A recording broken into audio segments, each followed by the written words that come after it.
இப்ப நான் சொல்ற விஷயம் எல்லாத்துக்கும் பொருந்துமா என்னான்னு தெர்ல. இது இப்ப எங்க ஃபேமிலிக்குள்ள நடந்தத வச்சு சொல்றேன். மத்தவங்க நல்லா இருக்கணும் அப்படின்னு இந்த உலகத்துல நினைக்கிறவங்க ரொம்ப ரொம்ப குறைவானவங்க தான். அதுலயும் ஒரு சிலர் உங்க மேல அக்கறை எடுத்து நீங்க நல்லா இருக்கணும் அப்படின்றதுக்காக ஒரு விஷயம் சொல்றாங்க அப்படின்னும்போது, அவங்க என்னதான் சொல்ல வராங்க அப்படின்றத காது குடுத்து கேளுங்க. ஏன்னா அவங்க சொல்றத ஏத்துக்கிறதும், ஏத்துக்காததும் அடுத்த விஷயம். இருந்தாலும் அப்படிப்பட்ட நபர தரைக்குறைவா பேசுறதோ, இல்ல அவங்க முன்னாடி மரியாதை இல்லாம நடந்துக்கிறதோ மட்டும் செய்யக்கூடாது.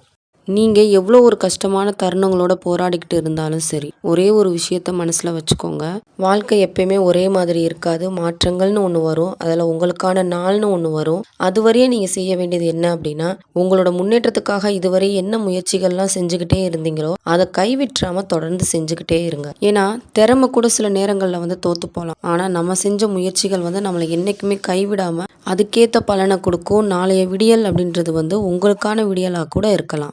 வாழ்க்கையில எதுக்காகவும், யாருக்காகவும் உங்கள நீங்க மாத்திக்காதீங்க. ஏன்னா, நம்மள சுத்தி இருக்கிறவங்க ஒவ்வொருத்தரும் ஒவ்வொரு குணமானவங்க. ஒருத்தருக்காக நீங்க மாறணும் அப்படின்னு நினைச்சீங்கன்னா, ஒவ்வொருத்தருக்காகவும் மாற வேண்டிய கட்டாயத்துக்கு தள்ளப்படுவீங்க. அப்புறம் உங்களுக்கான வாழ்க்கைய உங்களால நிம்மதியா கூட வாழ முடியாம போயிரும். இல்ல அன்பானவங்களுக்காக விட்டு குடுத்து அனுசரிச்சு போறது கூட நிம்மதியான வாழ்க்கைய தரும் அப்படின்னு நீங்க நினைச்சீங்கன்னா, அதே விட்டு குடுத்தலையும் அனுசரிப்பையும் நீங்க அவங்க கிட்ட எதிர்பார்த்தீங்க அப்படின்னா, அதே நிம்மதி இல்லாமலும் போகும்.